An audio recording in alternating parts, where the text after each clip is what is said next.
Good morning student. आज हम class 5 में lesson number 3 the strange cap पढ़ने जा रहे हैं। इसमें एक रेनी नाम की लड़की होती है जो तीसरी कक्षा में पढ़ती है। वह बहुत शरारती लड़की होती है और हमेशा कोई ना कोई शरारत करती रहती है। उसने अपने साथियों को परेशानी में डालने के लिए उनकी नोटबुक छुपा दी।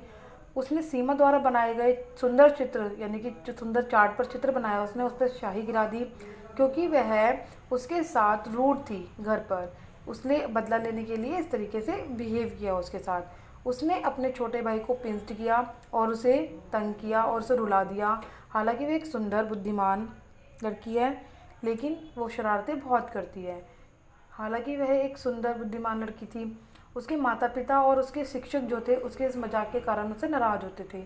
एक दिन जब डेनी स्कूल जा रही थी तो उसने रास्ते में एक चमकीली पीली झोपड़ी देखी। उसके पास रंग बिरंगे फूलों वाला एक बगीचा था।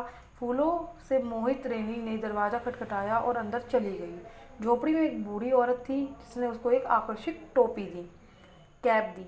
यानी कि रेनी ने महिला को जवाब धन्यवाद दिया और शरारत करने से मना कर दिया कि मैं शरारत नहीं करूँगी। रेनी की ने उस सलाह पर ध्यान नहीं दिया। उस दिन उसने अपनी बगल में बैठी लड़की को धक्का दिया तो उसे अचानक एक आवाज़ सुनाई। तो धक्का देने के बाद उसे अचानक एक आवाज़ सुनाई दी तो उसने बोला कि कितने बुरे स्वभाव वाली ये लड़की है, मुझे इस ऐसे स्वभाव वाले बच्चों से नफरत है। डेनी ने सोचा कि सामने बैठा लड़का बोल रहा है और उसने धीरे से उसे पिंस्ट किया क्योंकि उसे ऐसा लगा था। तुरंत आवाज़ आई, कितनी क्रूर लड़की है, उसे अपने दोस्त के रूप में नहीं रखना चाहूँगा। रेनी को समझ नहीं आ रहा था कि क्या हो रहा है। शिक्षक सहित सभी को आवाज़ सुनाई दे रही थी। जब भी उसने कोई भयानक काम किया, कोई गलत काम किया तो उसके बारे में निर्दयी बातें करने लगी। कौन बातें कर रही थी? वो टोपी। वह टोपी थी जो बोल रही थी। तेरी ने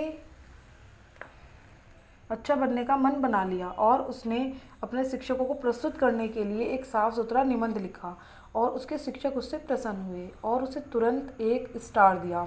टोपी ने कहा अगर वह कोशिश करती तो ऐसा कर सकती थी।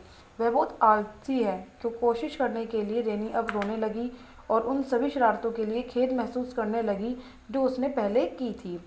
उस दिन जब वह उस बूढ़ी औरत के दोबारा मिली तो रेनी ने कहा कि मैं अब अपनी शरारतों को दोबारा कभी नहीं दोहराऊंगी और मैं शरारती नहीं बनना चाहती। मैं आपसे वादा करती हूँ कि मैं टोपी को फिर से कभी बात करने का मौका नहीं दूंगी। यह रेनी अजीब टोपी है। रेनी को बदल दिया। अच्छा होता अगर सभी आज्ञाकारी बच्चे जो भी किसी की बात नहीं मानते, शरारत करते हैं, ऐसी ही टोपी से लगा करके उन्हें अपनी गलतियाँ एहसास होती और वो क्या हो जाते, अच्छे बच्चे बन जाते। Thank you.